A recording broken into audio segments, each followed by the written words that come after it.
दोस्तों नमस्कार। Colonel Ajay CEO Ajay astro money group first global astro finance digital channel से आपसे मुखातिब होता हूं। आज 19 नवंबर सन 2025 बुधवार। दोस्तों आज के एपिसोड में हम चर्चा करेंगे अमेरिका से चीन को नई सोयाबीन सेल्स और कच्चे तेल की मजबूती का असर सीबोट सोया ऑयल की बढ़त के रूप में देखा जा रहा है। जानिए रिपोर्ट विस्तार से। दोस्तों खबर निकल के आ रही है कि सीबोट सोया ऑयल फ्यूचर मंगलवार को लगातार दूसरे दिन मजबूत रहे, जहां दिसंबर 2025 कॉन्ट्रैक्ट 1.03 सेंट बढ़कर 52.17 सेंट प्रति पाउंड पे बंद हुआ और यूएसडीए द्वारा यूएस से चीन की नई सोयाबीन सेल्स की पुष्टि के बाद सोया कॉम्प्लेक्स में पॉजिटिव सेंटीमेंट देखने को मिला, जिससे सोया ऑयल को ठोस सपोर्ट मिला। कच्चे तेल में मजबूती ने भी मार्केट को अतिरिक्त सपोर्ट देने के समाचार हैं। दोस्तों आपको याद होगा कि हमने आपको नवंबर महीने के अंतिम सप्ताह के आसपास खाद्य तेलों में एक महत्वपूर्ण मूवमेंट की अग्रिम विश्लेषण दिया था, जो अब महत्वपूर्ण यह है कि अब क्या संभावनाएं अगले 10 दिन में बन सकती है, क्या तेजी की रहेगी या मंदी की। विशेष अग्रिम रिसर्च रिपोर्ट के लिए संपर्क करें। दोस्तों खाद्य तेल हमेशा से ही रहस्य में रहा है और इस रहस्य में कि उतार चढ़ाव को भारतीय अनुसंधान पद्धति और फंडामेंटल एनालिसिस का संबंध हमेशा से ही इस पे स्पॉटलाइट डालने का काम करता है, जो काफ़ी हद तक सही साबित होती है। आप भी विशेष अग्रिम रिसर्च रिपोर्ट के लिए संपर्क करें। दोस्तों कहा जाता है कि खाद्य तेलों में फंड्स यानी कमोडिटी फंड्स की बाइंग हमेशा महत्वपूर्ण साबित होती है। कमोडिटी फंड्स की खरीदारी सक्रिय रही। 18 नवंबर को कमोडिटी फंड्स ने लगभग 3500 सोया ऑयल कॉन्ट्रैक्ट खरीदे, जिससे सोमवार की मजबूती का इनफ्लो का सिलसिला जारी रहा। कुछ बड़े फंड से मैनेजर से बात करने पर यह भी पता लगा कि सोयाबीन और सोयाबीन में फंड्स की पोजीशन हल्की हुई, लेकिन सोया ऑयल में स्पेकुलेटिव बाइंग साफ नजर आई। चीन ने नई यूएस सोयाबीन बुकिंग के बाद पोजीशन शिफ्ट के संकेत मिल रहे हैं।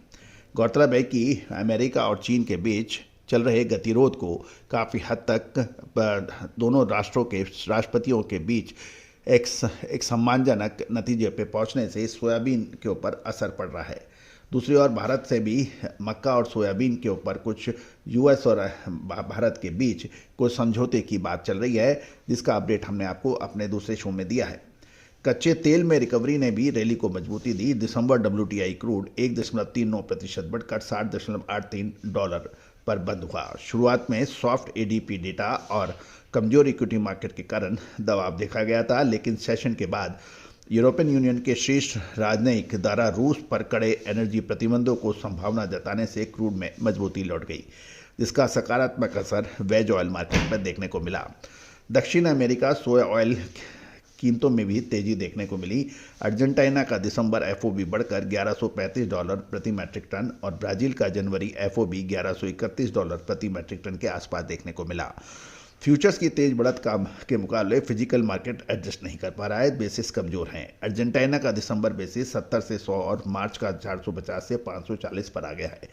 ब्राजील में भी मार्च बेसिस 420 से 520 पर देखा गया है, जो फॉरवर्डिंग बाइंग में सतर्कता दिखा रहा है। आइस कैनाला फ्यूचर में भी हल्की मजबूती देखने को मिली। जनवरी कैनाला $1.20 बढ़कर $656.40 प्रति मैट्रिक टन बंद हुआ। चीन की कमजोर मांग के बावजूद कनाडा में सीमित फॉर्मर सेलिंग और सरलक कनाडा द्वारा माफ़ कीजिएगा सेरासील्स कनाडा द्वारा अच्छी फसल क्वालिटी के अनुमान ने कीमतों को सपोर्ट दिया है। यूरोप का रेपसीड मार्केट भी मजबूती से देखने को मिला। फरवरी 2026 कॉन्ट्रैक्ट 0.50 यूरो बढ़कर $485.25 प्रति टन पे बंद हुआ, जिससे सोया ऑयल और कैनोला मार्केट में मजबूती और स्थिर क्रशिंग मार्जिन को समर्थन देखने को मिल रहा है। अब हम चीन की बात कर लेते हैं, उसके बाद फिर मलेशिया की पर आपसे चर्चा करेंगे। दोस्तों हमारा हर संभव प्रयास है कि आपको पूरे विश्व की वेज ऑयल की पूरी जानकारी एक शो में प्रोवाइड किया जा सके। दोस्तों कहा जाता है कि समय पे माल खरीदना और समय पे माल बेचना चतुर व्यापारी और सफल व्यापारी के लक्षण होते हैं, लेकिन ये समय टाइमिंग ऑफ द इवेंट सबसे महत्वपूर्ण होता है। यदि आपने नीचे में माल नहीं खरीदा तो ऊपर में माल बेच के आप मुनाफा नहीं कमा सकते। तेज़ी आने के बाद माल खरीदेंगे तो हमेशा परेशानी में रहेंगे। और दोस्तों यही वजह है कि आज वेजिटेबल यानी वेज ऑयल, खाद्य तेलों के ऊपर आज देश ही नहीं अपितु विश्व का सबसे अग्रणी चैनल माना जाता है, जो कि अग्रिम विश्लेषण आप तक प्रस्तुत करता है। दोस्तों चीन की बात कर रहे हैं तो चीन में डीसी यानी डलियन कमोडिटी एक्सचेंज में वेज ऑयल मार्केट ने वैश्विक मजबूती को फॉलो किया और जनवरी 2026 ऑयल 36 युआन बढ़कर 8,306 युआन प्रति टन और जनवरी पामोलिन 14 युआन बढ़कर 8,688 युआन पर बंद हुआ। शॉर्ट कवरिंग और स्थिर घरेलू डिमांड में टोन सकारात्मक देखने को मिला। अब बात कर लेते हैं एशियन मार्केट यानी मलेशिया के ऊपर हम चर्चा कर लेते हैं।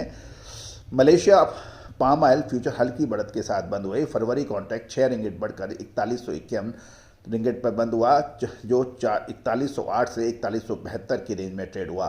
शुरुआती नवंबर में बढ़ते उत्पादन और कमजोर एक्सपोर्ट की ने अपसाइड सीमित रखी, लेकिन भारी मार्केट की मजबूती, स्थिर रिंगिट, चीन ने निरंतर मांग और IPOC 2025 में उठे सप्लाई संबंधी जो मुद्दे हैं उस पर सपोर्ट मिला। अब निष्कर्ष ये निकल रहा है कि सब मार्केट अपडेट का निष्कर्ष के ऊपर चर्चा करें तो मंगलवार को सीबॉट सोयाबीन की इस रैली का मुख्य कारण यूएस और चीन की नई सोयाबीन बिक्री से उत्पन्न ट्रेड फ्लो बदलाव है, न कि वैश्विक वेज ऑयल बैलेंस में कोई मौलिक कमी या बेसी। चीन की ताज़ा खरीद से सेंटीमेंट तो मजबूत हुआ, लेकिन बढ़ी हुई यूएस शिपमेंट चीन में क्रशिंग गतिविधि को तेज कर सकती है, जिससे अधिक सोया ऑयल वैश्विक बाजार में लौटने की संभावना है। मध्य अवधि में कीमतों में बढ़त सीमित रह सकती है। दक्षिण अमेरिकी की FOB कीमतें मजबूत होने के बावजूद रैली पूरी तरह से फ्यूचर ड्रिवन है। दक्षिण पूर्व एशिया में बढ़ता पाम ऑयल उत्पादन भी तेज रैली की गति को सीमित कर सकता है। कीमतों में स्थायी मजबूती तभी संभव होगी या तो मांग में ठोस वृद्धि दिखे या सप्लाई में टाइटनेस या कमजोरी दिखे। आगे चलते हुए संभावित सकारात्मक ट्रिगर्स में US EPA का जो रीअसाइंड RFS ब्लेंडिंग ऑब्लिगेशन पर जो निर्णय है, इंडोनेशिया के B50 कार्यक्रम की प्रगति, 2025 के अंत से 2026 की शुरुआत तक पाम ऑयल उत्पादन में मौसमी गिरावट, रमजान के दौरान मांग होने वाली पारंपरिक बढ़त देखने को है। इन सब पे हमें विशेष ध्यान रखना पड़ेगा। जब तक ये ट्रिगर्स प्रभावी रूप से सामने नहीं आएंगे, बाजार सपोर्टेड तो रहेगा, लेकिन सीमित दायरों में मौजूदा ट्रेड फ्लो मोमेंट कमजोर पड़ने से कीमतों में कंसोलिडेशन देखने की संभावना है। ऐसी टेक्निकल चीज़ें पॉइंट्स नज़र आ रहे हैं। दोस्तों आपका क्या कहना है? खाद्य तेलों में क्या आगे तेजी रहेगी या मंदी? विशेष आप हमसे यदि चाहते हैं कि हम आपको स्पष्ट क्लियर शब्दों में आपको अपडेट दें तो निश्चित रूप से आप हमसे चर्चा कर सकते हैं। दोस्तों कोई भी रिसर्च या अनुसंधान को करने के लिए अपार जनशक्ति, वित्तीय संसाधन और लगातार मेहनत की आवश्यकता होती है।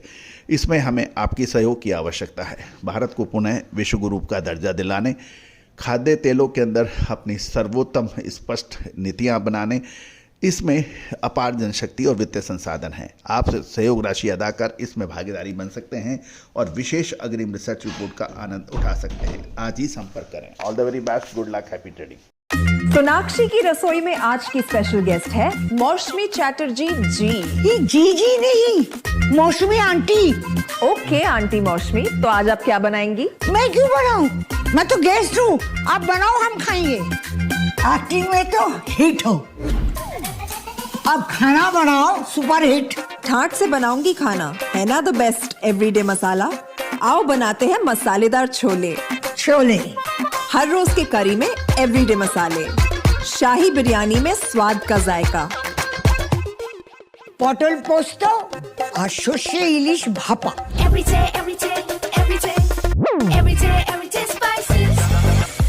साफ मसाले, खुशबू और प्योर झांझ, टेस्ट से भर दे हर जुबान पे स्वाद। एवरीडे मसाले, देश का स्वाद।